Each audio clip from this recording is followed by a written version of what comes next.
Estamos começando mais uma edição do programa Urban View, um novo olhar sobre as cidades, programa que é uma produção da Urban Systems. E na edição de hoje, que encerra a nossa programação de 2014 ao vivo, né, nosso último programa aqui ao vivo nesse ano de 2014, nós vamos fazer um balanço desse ano que se encerra e conversar também sobre as perspectivas para 2015 com Tomás Assunção, presidente da Urban Systems. Tomás, como vai? Tudo bem? Tudo, Giba, tudo ótimo. Muito bem-vindo ao seu programa. O programa é uma produção da Urban Systems, o Tomás aí que é um atento acompanhante de todas as questões de mercado, aí vai dar então um balanço desse ano, o que aconteceu de interessante. E o nosso olhar da semana então, que é o tema da edição de hoje, é retrospectiva 2014, perspectivas 2015. Qual é o olhar da Urban Systems? Nós vamos falar aqui, entre outros assuntos, com o Tomás, sobre os estudos e as publicações que a Urban Systems desenvolveu ao longo desse ano de 2014, os debates que a Urban View promoveu durante esse ano de 2014, que foi sobre o legado da Copa do Mundo e também sobre a aviação regional. E os estudos e projetos de destaque, como Granja Marileusa, que foi objeto de um programa, e também do aeroporto de Viracopos e também do aeroporto do Galeão. Aqui ao meu lado, como sempre, está a Sandra Lanza. Tudo bem, Sandra? Tudo bem, Gilberto. Bem-vindo, Tomás, e bem-vindo a você que está com a gente em mais uma edição do Urban View. Hoje o tema está imperdível. Fique com a gente. Já quero começar a minha participação convidando você para participar da nossa enquete do dia lá no site da Urban Systems, urbansystems.com.br. A pergunta de hoje: quais são suas perspectivas para o ano de 2015? Primeira opção, um ano de apreensão econômica e investimentos reduzidos. Segunda opção, um ano de desempenho e oportunidades similares a 2014. Ou terceira opção, um ano desafiador, porém com boas perspectivas de crescimento. Eu aguardo a sua participação. No final do programa a gente traz o resultado para vocês e o Tomás participa também comentando aí o resultado. Lembrando o nosso e-mail para você participar, urbanview@urbansystems.com.br. Já estou aqui aguardando a sua participação. É isso aí, se você estiver nos assistindo ao vivo, envie sua pergunta, e essa enquete é uma boa forma da gente medir aí o termômetro, né, de como anda o otimismo ou o pessimismo das pessoas para o ano que vai começar. Tomás, 2014 foi um ano particularmente produtivo para a Urban Systems, né? A gente que está aqui, faz parte dessa equipe, acompanha, vários programas aqui que a gente fez ao longo desse ano foram resultados de trabalhos desenvolvidos pela Urban Systems. Principalmente em termos de estudos e publicações que foram produzidos aí por toda a equipe. A gente tem como exemplo aqui o ranking das melhores cidades para negócios, tá? Os corredores de desenvolvimento, um capítulo que foi escrito pelo Tomás para o livro Comunidades Planejadas da ADIT, o ranking dos aeroportos regionais que foi publicado pela revista Exame. Queria que você falasse um pouco desses trabalhos, da sua importância para o Urban Systems e também para o mercado em geral, porque a Urban Systems tem estreitado, inclusive uma parceria com a editora Abril, através da revista Exame, e vocês têm feito muitos estudos, né, que a revista Exame coloca a mercado e, obviamente, o mercado todo está lendo, está acompanhando, né? Conta um pouquinho sobre esses estudos. Bom, é uma delícia estar aqui no programa, não é o meu programa, é o programa de todo mundo. Eu acho que a gente, ao longo desses quase 7 anos, né, temos conseguido colocar no ar uma série de questões que sempre nos inquietaram, e a proposta da Urban sempre foi trazer um olhar para essas questões que atingem de alguma maneira as cidades. O nosso grande olhar é para as cidades, para o Brasil, como é que o desenvolvimento econômico impacta nestas inserções no tecido urbano de conteúdo imobiliário. Foi um ano muito gostoso, uma vez que a gente produziu uma série de conhecimentos, ajustou uma série de indicadores.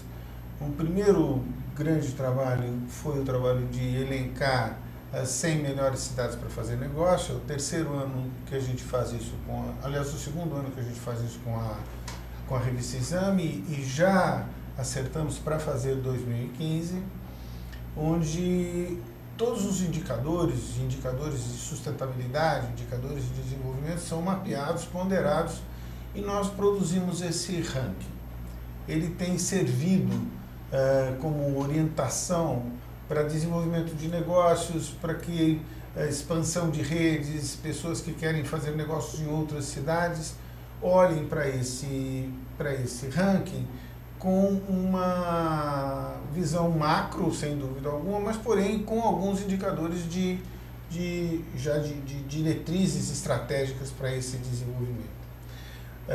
Lastreado neste projeto, tiveram outros 2 desdobramentos. Um desdobramento dos corredores de negócios, onde algumas cidades se conectam fortemente, estruturando corredores de agronegócio, corredores da indústria automobilística, corredores da área de petróleo e gás.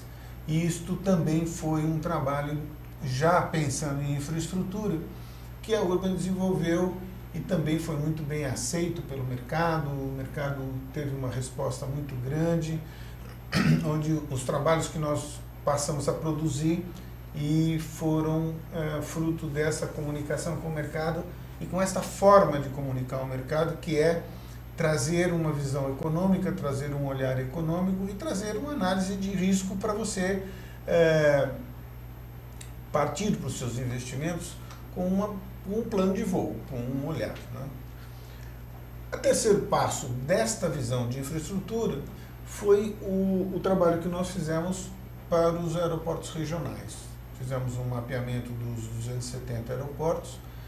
No momento em que isso entra na pauta do governo federal, a presidenta enuncia o seu comprometimento de levar e de dinamizar a aviação regional como forma de dinamizar a interiorização da economia no país. Para nós foi uma surpresa extremamente agradável, uma vez que nós tínhamos feito os trabalhos dos aeroportos grandes, do aeroporto de Confins, do aeroporto de Viracopos, agora estamos fazendo o trabalho do Galeão, e isso nos dá uma dimensão de que um aeroporto grande, ele funciona como um hub e necessita de um feeding, de uma alimentação dos aeroportos regionais. Então, se somarmos essa cadeia de eventos, a gente percebe que existe uma lógica. As cidades que têm melhores condições de fazer negócio são as cidades que estão em grandes corredores estratégicos de negócio. Esses corredores passarão a ter uma importância também na medida em que cada cidade dessa tenha um aeroporto regional. Teremos também corredores aéreos entre os regionais e os hubs, e entre um regional e outro regional. Por exemplo, hoje a Embraer ela tem 3 plantas de produção. Ela produz um avião agrícola em Botucatu, ela produz o feno em Gavião Peixoto, e ela tem um... É no Paraná, Gavião Peixoto, né? Não, Gavião Peixoto é do lado de Araraquara. É São Paulo também. São Paulo. E ela tem uma planta dos aviões em São José dos Campos. Então, o que a Embraer faz hoje? Ela voa com peças e componentes entre esses 3 destinos, e este último destino é o destino de um grande hub, seja Viracopos ou Guarulhos, que vai aí para o exterior. Então, essa lógica de desenvolvimento, quando o governo federal pensa em dinamizar os regionais, vem atender um gap de infraestrutura desses 20 anos que não foram supridos com uma lógica ou ferroviária ou aeroviária. Estamos atrasados, sem dúvida, mas antes tarde que nunca, né? A presidente começa a pensar que ela, através dos aeroportos regionais, possa começar a levar uma capilaridade de desenvolvimento de negócios, né? 85% dos passageiros que voam a negócio, são executivos que voam a negócio. Tirando os grandes destinos que são tipicamente turísticos, né? Onde você voa para Porto Seguro, para Ilhéus, que é tipicamente uma área de turismo, o restante todo é negócio. Então, essa conjuntura e essa sequência que a Urban desenvolveu trouxe aí um panorama do Brasil inteiro, as suas possibilidades de desenvolvimento e as suas aterrissagem, não é? Como poderia dizer, usando aí o termo do aeroporto, em cidades que estão interligadas com as grandes capitais, possuem cadeias produtivas significativas do ponto de vista de negócios serão geradoras de uma economia diferente desta, vamos dizer, economia cinzenta que nós olhamos para o Brasil nesse momento. Acho que neutraliza um pouco esse clima cinzento que a gente está vivendo. Muito bem, Tomás. Eu tenho visto a Urban Systems muito presente em feiras, seminários, exatamente trazendo à tona essa questão que você acabou de comentar. Eu gostaria que você falasse um pouquinho sobre esses temas e sobre esses eventos que a Urban Systems tem participado. Na medida, Sandra, na medida em que nós produzimos todos esses conteúdos de comunidade planejadas, aplicamos isso lá no Granja Marileusa, que é um projeto que já está indo para o seu 3º ano, e agora já temos comercializado a primeira fase, entramos numa comercialização da segunda fase. A Urban é convidada, e eu como porta-voz da Urban, convidado a participar de uma série de eventos. E por isso que você tem visto mais. Então, o evento dos aeroportos, a Airport, que é um seminário internacional, nós fomos convidados a participar. Aí fomos convidados também para participar de um evento do Secov.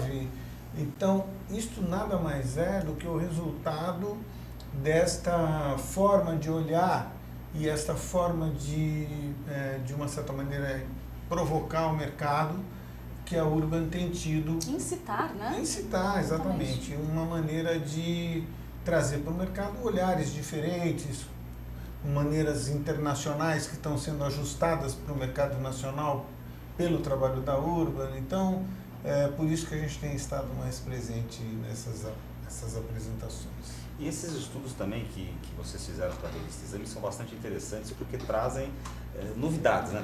Trazem dados que às vezes a gente se surpreende, né? Quando a gente estava falando aqui do ranking das melhores cidades para negócios, foi mostrado aí na tela que a primeira cidade é Vitória e a segunda cidade é Paraupebas, que é no Maranhão. Em São Paulo acho que está em 16º ou 18º, se não me falar a memória.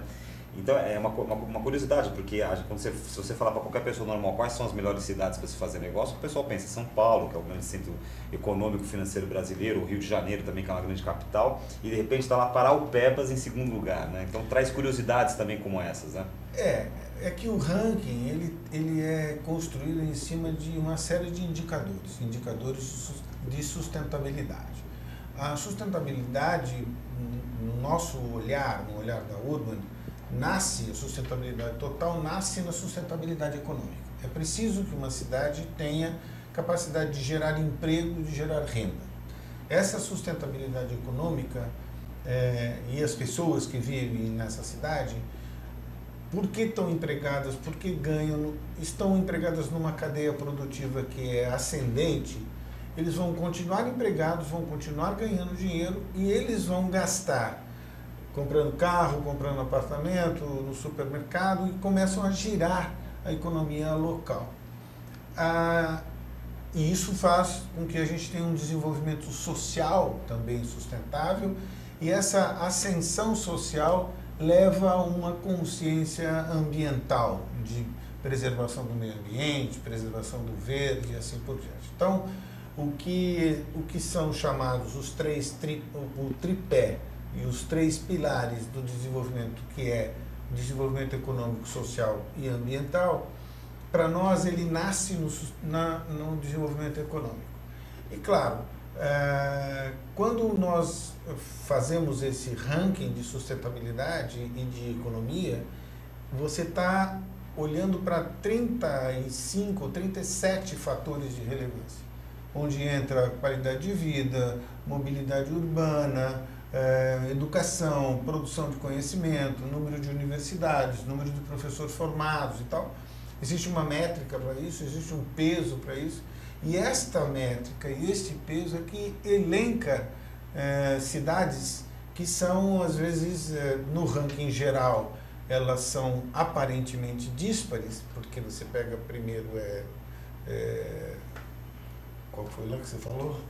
A primeira Vitória e a segunda Paraupebas. Inclusive aqui, ó, a matéria. Mas, sem dúvida alguma, Vitória estará num ranking também de cidades acima de 100 mil habitantes, Parauapebas estará no primeiro ranking de cidades com menos de 100 mil habitantes, aí você tem menos de 100 mil, 100 mil, 300 mil e 500 mil.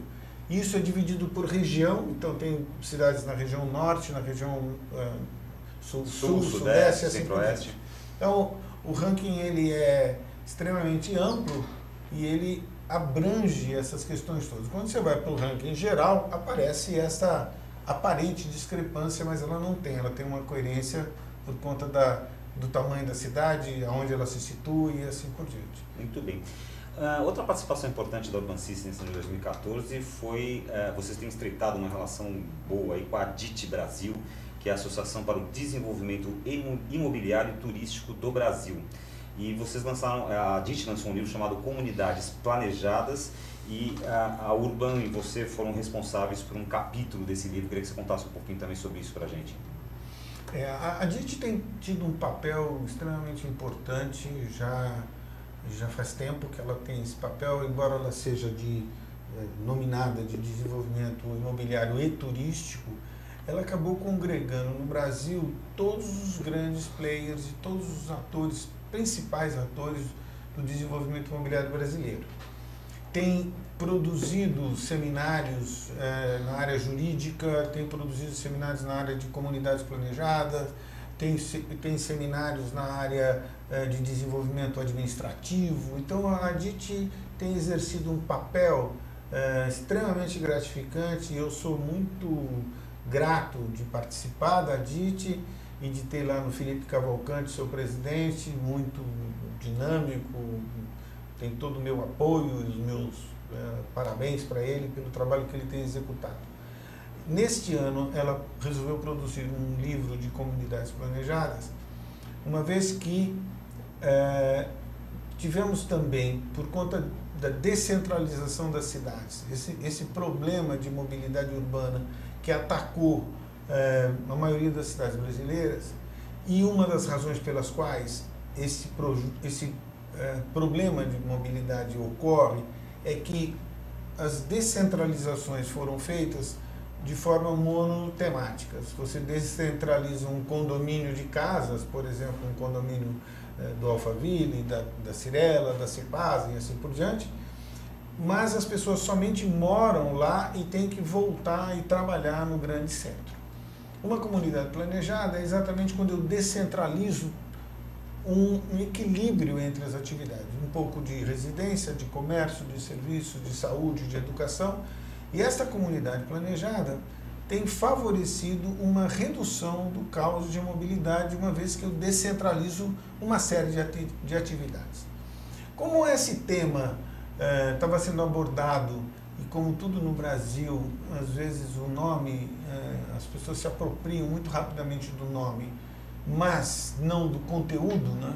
O que é realmente, quais são os ingredientes de uma comunidade planejada, o Fernando e a ADIT resolveram fazer um livro, convidaram uma série de autores, eu fui agraciado aí com esse convite, para dar uma dimensão do que é efetivamente uma comunidade planejada, quais são as coisas relevantes dessa comunidade, para que isso dê certo e para que se façam projetos no Brasil com essa linha de pensamento correto e não simplesmente, eu tenho um condomínio, um loteamento Minha Casa Minha Vida e de repente chamo esse condomínio de comunidade planejada. Aliás, falando já, aproveitando o gancho que a gente está falando em comunidade planejada, a gente fez um programa esse ano de 2014 sobre a Granja Marileusa, que é um grande projeto do Grupo Algar, do qual a Urban Systems teve uma participação fundamental. A Granja Marileusa, ela está inclusive na tela aí o projeto, ela é na sua visão um exemplo do que é esse planejamento de uma verdadeira comunidade planejada que trata esse livro? Exatamente. O Granja Marileusa é a reprodução de como que uma área grande de uma fazenda, na borda de uma determinada cidade, no caso Uberlândia, dá respostas a esse crescimento urbano. Então, a cidade vem crescendo, ela encosta nesta fazenda, os proprietários dessa fazenda querem desenvolver e, obviamente, é preciso desenvolver isso a partir de um trabalho de identificação de como que a cidade se comporta, quais são os produtos que eu posso colocar ali e favorecer que o crescimento da cidade se dê num outro vetor e esse vetor fique estruturado de forma equilibrada. Então, a Urban Systems fez todo o trabalho de dimensionamento desse projeto, o escritório da De Fournier fez um master plan que deu origem a toda a estruturação de fases do projeto, e nós, a outra empresa do grupo da Urban, a Urban Solutions, foi a empresa encarregada de fazer toda a estruturação, de convidar parceiros para desenvolver, uma vez que numa comunidade como essa, no Granja, você tem hotéis, tem escritório, tem condomínio de casas, tem loteamento, tem escolas, tem prédios de tecnologia, incubadoras, enfim, essa diversidade de produtos que esta comunidade traz, precisa de diversos parceiros para desenvolverem esses produtos imobiliários. Então, a Urban Solutions está tomando conta, junto com o Grupo Algar, desta realização do projeto Granja Marileusa, trazendo para lá os parceiros desenvolvedores. E em janeiro receberemos novamente um dos diretores do Granja Marileusa aqui no Urbanville. Muito bem, então já vamos ter mais notícias aí sobre a evolução da Granja Marileusa, que é um projeto realmente fantástico, vale a pena conhecer. Bom, o Urbanville de hoje está entrevistando o Tomás Assunção, presidente da Urban Systems, e agora eu quero um comentário dele do seguinte: nesse ano que está se encerrando, mais uma vez a Urban Systems, através aqui do nosso programa Urbanville, produziu 2 debates. Um sobre o tema legado da Copa do Mundo, que foi realizado no primeiro semestre, e o outro, nesse segundo semestre, sobre o tema aviação regional. Tomás, qual a sua avaliação desses encontros e como anda a sua opinião sobre esses temas? Bom, os temas foram super bem escolhidos. Afinal de contas, o programa tem que ter... Modéstia à parte, modéstia à parte. Modéstia à parte. Tem que ter essa acuidade na escolha dos projetos. O primeiro projeto, o Legado da Copa do Mundo, nos levou a perceber, primeiro, um legado muito pequeno, né, em função de tudo aquilo que seria possível de se fazer. Nós tivemos problemas com os aeroportos, nós tivemos problemas das pessoas habitarem a faixa de hotelaria, de transbordo, enfim. Porém, o saldo da Copa do Mundo em si foi muito positivo, no que toca ao Brasil ser conhecido lá fora, e aquele pessoal que visitou o Brasil foi muito bem acolhido. O brasileiro é um povo cordial. Um povo cordial, um povo amigável e tal. Isso repercutiu muito bem do ponto de vista da imagem brasileira, né? Tiramos a imagem só que a gente é carnaval e samba. Tirando o 7-1 do Alemanha em cima da gente, deixou uma é imagem positiva no mundo, né? Isso a gente deixa para lá. Isso é um outro capítulo. Mas, do ponto de vista real, do legado que nós imaginávamos, a Urban fez o trabalho da escolha das cidades sede, para que tivéssemos uma possibilidade de negócios a partir da Copa do Mundo. A gente viu que isso não ocorreu. Não ocorreu porque vamos dizer, a venda do país, em termos de cadeias produtivas, indústrias, parcerias com a China, parcerias com os Estados Unidos, parceria com outros países da Europa, que seriam vitais para o desenvolvimento, para um novo ciclo de desenvolvimento brasileiro, ele não ocorreu. O Brasil se fechou, não é, em termos de comunidade mundial, e nós ficamos muito isolados.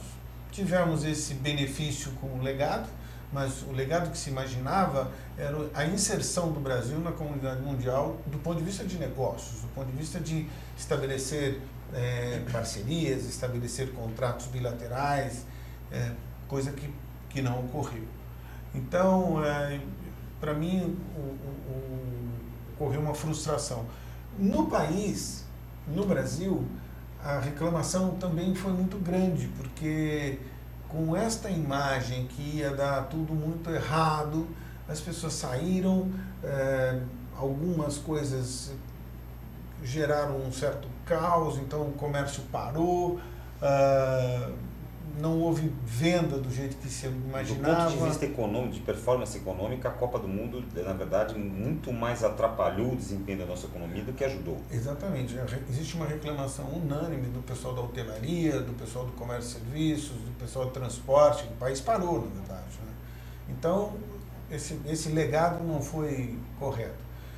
Porém, o outro legado, da outra mesa redonda, que foi a mesa redonda dos aeroportos regionais, eu acho que foi muito boa, né? Porque nós tivemos aí 4 debatedores que abordaram esse novo ciclo possível de desenvolvimento regional a partir dos aeroportos, com um olhar das companhias aéreas, um olhar, e a gente notou que as companhias aéreas querem voar, um olhar do ponto de vista de incentivos do governo, que também está presente. Então tinha lá o Jorge Leal, que é professor da USP, com todo o seu conhecimento a respeito do assunto, e eu acho que foi uma colocação para o mercado que foi muito boa, para dar uma dimensão do que é efetivamente a possibilidade de um aeroporto ser deflagrador de um desenvolvimento naquela região.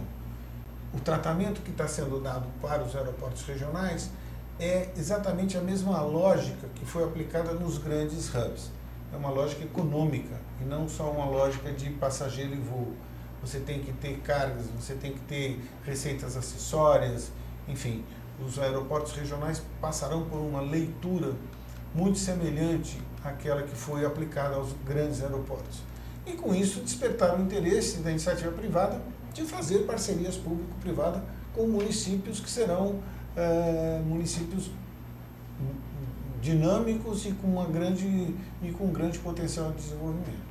Então acho que as 2 mesas redondas foram muito boas e eu fiquei muito feliz de participar delas todas. Muito bem, 2014 também foi um ano de destaque em matéria de grandes projetos que tiveram a participação do Urban Sixties.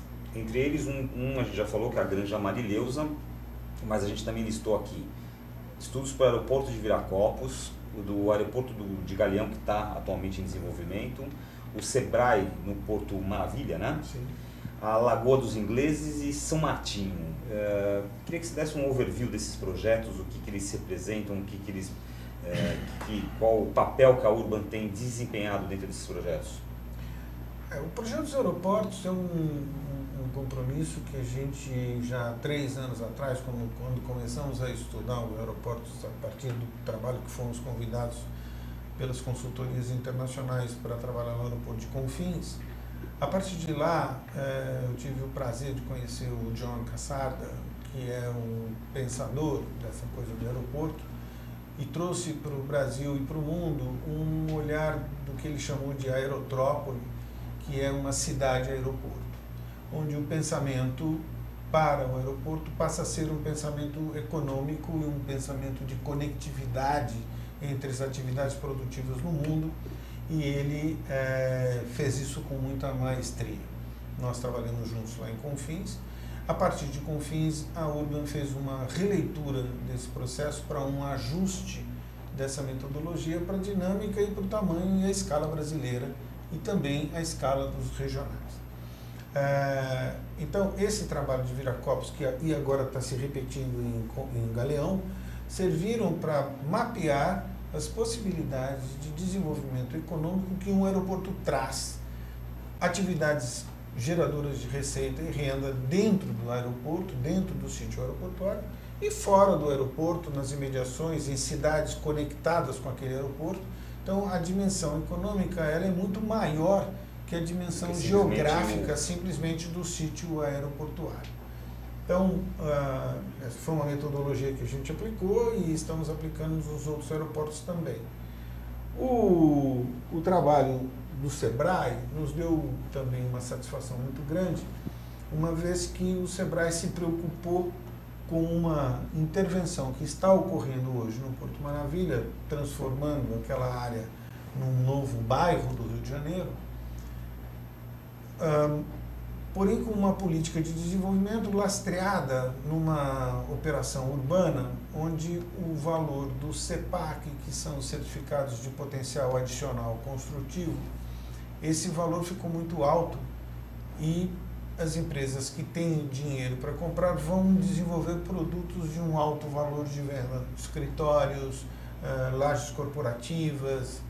E para se desenvolver num bairro, você precisa ter habitação, precisa ter supermercado, precisa ter loja e tal. E esse trabalho com o Sebrae foi exatamente um inventário de pequenos comerciantes, pequenos e microempresários que estão na região do Porto e que serão ajudados pelo SEBRAE a compor esse mix de atividades que o Porto Maravilha receberá. Foi interessantíssimo, muito bom, ficamos muito felizes de participar, exatamente porque vem ao encontro das coisas que a Urban prega, de um desenvolvimento sustentável, de um olhar para a cidade desenvolvendo centralidades equilibradas. Então, o trabalho traz assim um coroamento de tudo aquilo que a gente pensa e de todas as coisas que a gente desenvolve quando sugerimos para os nossos clientes uma intervenção urbana dessa magnitude. O mesmo ocorre quando nós estudamos o projeto do Granja Marileusa e agora estamos estudando também o projeto da Centralidade Sul de Belo Horizonte, que é um projeto também semelhante ao Granja Marileusa. Essa Centralidade de Belo Horizonte é um estudo encomendado pela Prefeitura de Belo Horizonte ou é por iniciativa privada? Não, iniciativa privada, proprietária de uma área que foi desenvolvida no passado, depois ela parou, os novos proprietários adquiriram, já tem lá Alphaville, já tem hotel, Fundação Dom Cabral, existe uma série de atividades. Foi feita uma releitura desse espaço e a Urban fez uma análise mercadológica para dar a nova dimensão de um novo ciclo de desenvolvimento dos próximos 20 anos. Maravilha. E a Lagoa dos Ingleses, onde que é esse projeto? É lá. Esse Lagoa dos Ingleses? A Lagoa dos Ingleses é a Centralidade Sul. O aeroporto de Confins, quando foi pensado, ele foi pensado no impacto que ele daria na região metropolitana de Belo Horizonte como um todo. Esse impacto foi distribuído em diversas centralidades dentro da região metropolitana de Belo Horizonte. Então, você tem uma centralidade no eixo norte, que está ancorada pelo novo centro administrativo criado pelo Oeste, né, pelo governador. Aí você tem a Centralidade Sul, que é exatamente esse desenvolvimento imobiliário, que tem lá a Fundação Dom Cabral, tem lá o Alphaville, tem lá um polo de turismo ligado a Inhotim e uma saída para o circuito de Ouro Preto, das cidades históricas mineiras. Então, o desenho do desenvolvimento da região metropolitana de Belo Horizonte foi feito a partir do impacto direto do aeroporto de Confins e o impacto reverso de desenvolvimento que isso teria nas diversas outras cidades da região metropolitana. E aí foram construídas 2 ou 3 centralidades para que esses impactos não ficassem dispersos e essas centralidades pudessem ser equilibradas com todas essas atividades que a gente relatou aí, que uma centralidade equilibrada deve ter. Agora, Tomás, como é que é lapidar e encontrar essas pérolas no Brasil, né? Porque, no fundo, acho que eu vou tomar a liberdade que é esse meio que trabalho também um pouquinho da Urban Systems. Encontrar um pouquinho essas pérolas. Como é que a sociedade reage depois do projeto finalizado? Como é que é para vocês ver tudo isso andar? Uma satisfação muito grande, porque primeiro a gente não encontra as pérolas, nós as pérolas que nos encontram. Então tem uma coisa de que o fato da gente ter criado a Urban Solutions é exatamente uma empresa de soluções. Quando um proprietário tem uma gleba desse tamanho, ele tem realmente dificuldade para fazer um desenvolvimento planejado. Então nós iniciamos o trabalho com a Urban Systems e a Urban Solutions é a empresa de soluções que levará a cabo tudo aquilo que foi planejado, dimensionado e um número de fases que esse projeto tem, porque é um projeto de ciclo longo de 20 anos. Mas é criado um norte e é criado um master plan que te orienta o que você vai fazer nos próximos 5 anos, nos próximos 5 e assim sucessivamente. E te dá uma dimensão econômica de quanto é que a tua propriedade vai poder remunerar a partir da inserção desses imobiliários, desses ativos imobiliários na tua área, que era uma área, às vezes, uma área rural, né? Então, e são verdadeiras pérolas mesmo. Mas elas estão normalmente na borda da cidade ou num grande eixo e já são assediadas para desenvolvimentos pontuais, né? Não é raro um proprietário de um sítio, de uma fazenda na borda de uma cidade ser procurado para fazer um loteamento, ser procurado para fazer um terminal logístico, enfim. O que acontece é que uma propriedade desse tamanho, ela pode e deve absorver uma série de produtos, tá? Não somente um condomínio de lotes, não somente logística, galpões, mas uma série. E aí entender essa dinâmica para propor essa série, que é o trabalho que a gente tem feito.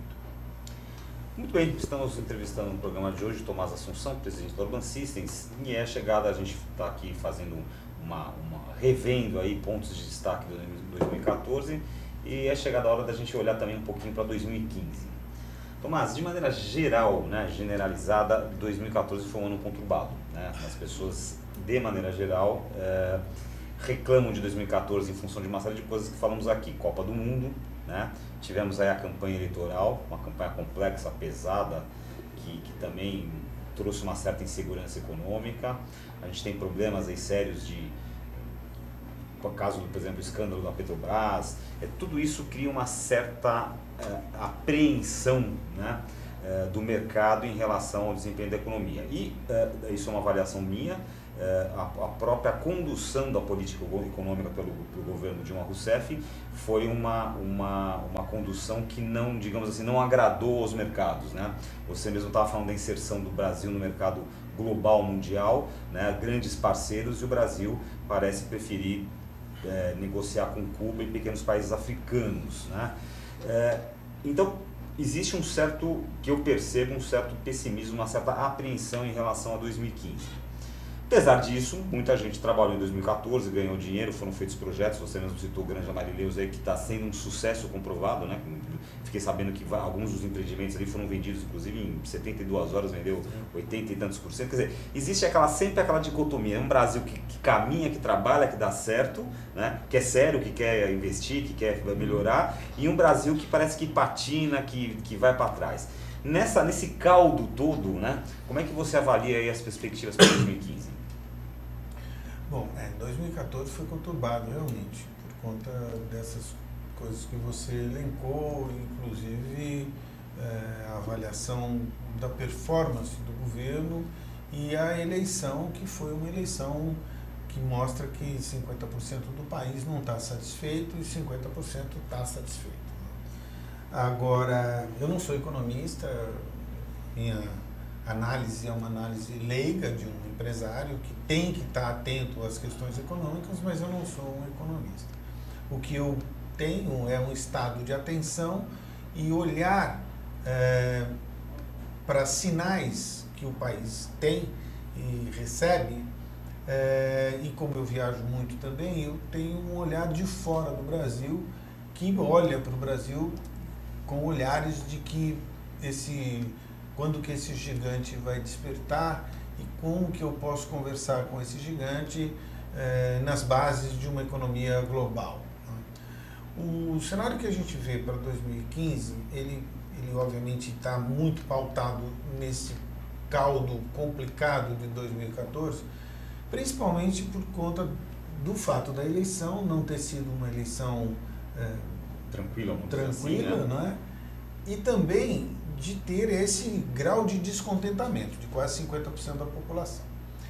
Somado a isso, nós temos aí um escândalo da Petrobras que deixa não só os brasileiros, mas deixa o mundo inteiro atônito. Quer dizer, a CVM, quem regula as empresas de capital aberto nos Estados Unidos, está lá. A Pricewaterhouse não consegue fechar e não consegue auditar o balanço da Petrobras.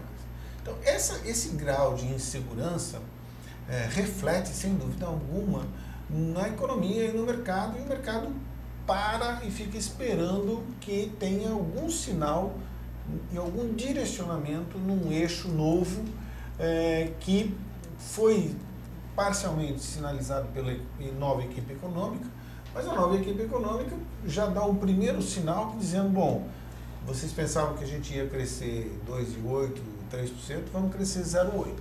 Então já dá um banho de água fria aí. Taxa de juros sobe, o dólar está batendo em 2,8, né? 2,70 e pouco. Então, todos esses sinais são sinais de cautela, cuidado, e esperar por um sinal positivo que possa vir a ocorrer, quiçá no primeiro trimestre, quando a nova equipe, o novo ministério for finalmente anunciados, completos, né? Que exista um posicionamento do governo em relação a este problema da Petrobras e seja julgado isso de uma forma correta para dar uma satisfação para a sociedade, para poder desanuviar essa nuvem cinzenta que paira. E essa questão é muito, muito forte aqui em São Paulo, em Rio de Janeiro, né? O eixo São Paulo e Rio é um eixo que ele é muito impactado por esse humor do mercado de capitais. Quando a bolsa oscila, quando o dólar sobe, quando as ações caem, o mercado de capitais ele é o mercado mais sensível e que age e reage mais rapidamente de todos os outros mercados. Quando e como a gente anda por esse Brasil todo, nós percebemos que existem alguns rincões aí no país em que este humor movido pelo mercado de capitais não atinge essas pessoas. Então você continua tendo uma boa produção do agronegócio, você continua tendo uma boa produção na indústria automobilística, você continua tendo ilhas de desenvolvimento que vão continuar trabalhando e continuar indo até o limite que este grande mercado e esse grande poder econômico estabeleça, dizendo: não, o preço das commodities caiu, a preço de eu não conseguir mais exportar. O petróleo baixou a tal valor que eu não consigo ter uma relação econômica para explorar o pré-sal. Né?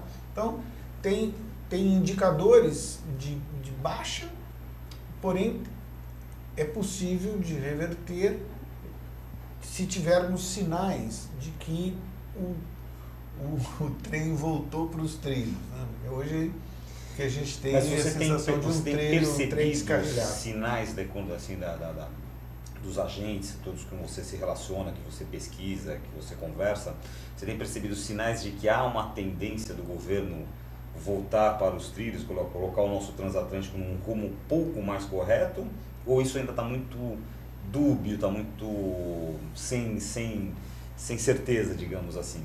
Está totalmente sem certeza, totalmente sem certeza. Tudo pode acontecer. Tudo pode acontecer, até porque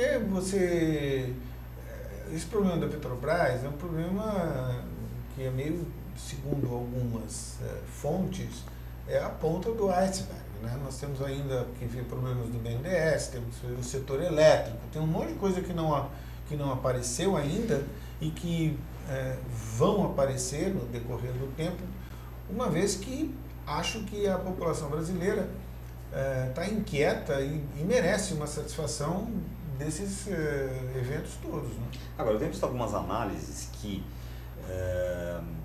por exemplo, não se completa esse ministério, novo ministério do governo Dilma, segundo o governo Dilma, porque tem-se medo até de nomear pessoas para o ministério que estejam envolvidos nesse escândalo. Parece que há uma espera da publicação da delação premiada do diretor da Petrobras lá para que se o governo avalie qual a extensão do dano que vai haver.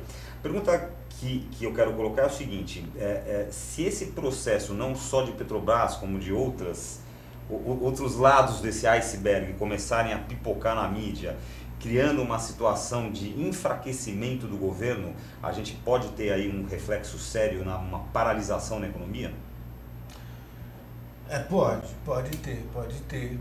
Mas eu não acredito. Eu acredito que o Brasil tem uma capacidade de acomodação muito grande, né? Muito grande. E eu acho que... Vamos chamar de resiliência. Mas não deixa de ser um recurso que o país tem e que os brasileiros têm, que é essa criatividade e a maneira como eles tratam esses assuntos. Né? Agora, o governo, de alguma maneira, seja nomeando ministros e seja punindo ou fazendo... Ele tem que dar uma diretriz, tem que dar um norte. O que nós estamos esperando do governo é um norte, porque é a única coisa que a gente não pode fazer, é dar o norte. O norte, o país, o governo federal que tem que dar. Porque daí reflete nos estados, que reflete nos municípios, que reflete nas empresas. Esse norte é que não vem. Essa espera ocorre, eu concordo com você, essa espera para saber o que vai acontecer, para poder nomear pessoas, ela ocorre. Eu não sei o quanto ela está atrelada à delação premiada, o quanto ela está atrelada a negociações políticas, mas ela está tem um momento aí de banho-maria, para poder tomar essa decisão de anunciar o novo ministério. Agora, o Brasil tem recursos. Eu sou muito otimista, eu tenho escutado coisas do Maílson da Nóbrega, do Paulo Rabelo de Castro, são pessoas que têm um posicionamento crítico, um posicionamento ponderado, porém sabem dos recursos que o país tem. Né? A gente está muito melhor que estava em crises que já vivemos lá para trás. Estamos muito mais sólidos como democracia, isso é um fato importante. Né? E até de uma certa maneira, bem ou mal, de fundamentos econômicos. Apesar de que pioramos do governo Fernando Henrique Cardoso para cá, mas muito melhor do que, digamos, o pré-governo FHC, onde a gente tinha problemas em quase todos os fundamentos econômicos. Eu acho que o nosso olhar para o primeiro trimestre aí é de uma ansiedade, não é?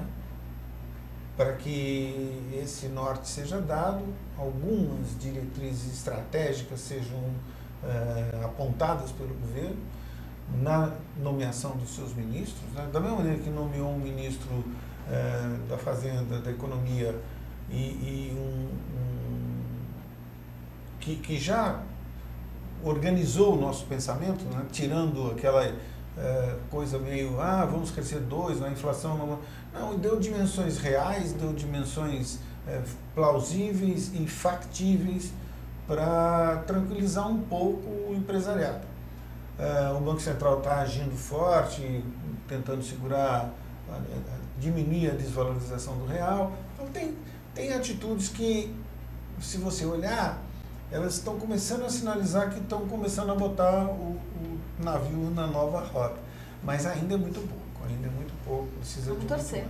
Então vamos ver aqui como é que está o humor dos nossos internautas aqui que estão votando, já voltaram à nossa enquete, a Sandra vai trazer o resultado. Pois é, o pessoal está meio pessimista aqui, viu? A nossa pergunta foi: quais são suas perspectivas para o ano de 2015? 22% disseram um ano de desempenho e oportunidades similares a 2014. 22% também disseram um ano desafiador, porém com boas perspectivas de crescimento, que é otimista. E a maioria, 56%, diz um ano de apreensão econômica e investimentos reduzidos. Olha aí. O pessoal realmente está com medo de 2015. Mas tem que ter medo, tem que ter medo mesmo. Acho que é um momento de cautela, e é um ano de cautela. 2015 será assim. 2016 nós teremos as Olimpíadas e não sabemos também se teremos uma repetição da Copa do Mundo, né, com essa paralisação do país. Então, o 2015 é um ano sanduíche, né, entre 2014 e 2015. 2016. Em 2016 teremos eleições para prefeitos. Então, 2015 será um ano de trabalho político. Então, é um ano de cautela, é um ano de... Eu concordo com 60% dos internautas aí. Fico com eles. Muito bem, o Urban View de hoje está chegando ao fim. Entrevistou aqui o presidente da Urban System, Tomás Assunção, sobre o tema Retrospectiva 2014 e Perspectivas 2015. Qual é o olhar da Urban Systems? Podemos ver aí esse olhar.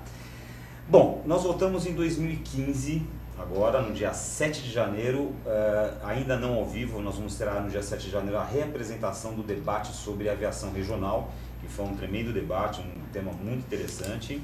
E a partir de 14 de janeiro a gente volta já ao vivo com novas edições do programa. Até lá você pode rever todos os programas já apresentados no nosso canal Urban View, no site urbansystems.com.br. Tomás, eu agradeço muito a sua participação no programa, o convite para você encerrar aí com chave de ouro esse ano de 2014. Sem dúvida, eu que agradeço aos internautas, agradeço aos nossos espectadores, que tenhamos essa cautela, tenhamos um ano novo com muita saúde, com muita energia, um pensamento que o navio volta para sua rota principal e que essa turbulência não atinja aí os lares com um processo recessivo. Então, um bom Natal a todos, um excelente 2015, na medida daquilo que a gente pode e merece receber. Muito bem, obrigada. Obrigada, Tomás, também, Sérgio. Gilberto, e obrigada a você que esteve com a gente durante todo o ano de 2014. Um Feliz Natal, um ótimo ano cheio de prosperidade e até 2015. Muito bem, gente. Isso aí, encerramos então esse último programa. Eu desejo a vocês, em nome de toda a Urban Systems, um excelente Natal e um 2015, como o Tomás disse, com o navio no rumo e de preferência acelerando, né? Mas a gente vai descobrir isso e vai acompanhar esse ano de 2015 aqui no Urbanville, em todas as edições semanais que a gente tem aqui, trazendo novos nomes, nomes da economia, nomes de peso, empresários, diferentes setores, e a gente vai acompanhar esse desempenho de 2015, que eu espero que seja maravilhoso para todos nós. Então, bom Natal, bom Ano Novo e voltamos em 2015. Até lá!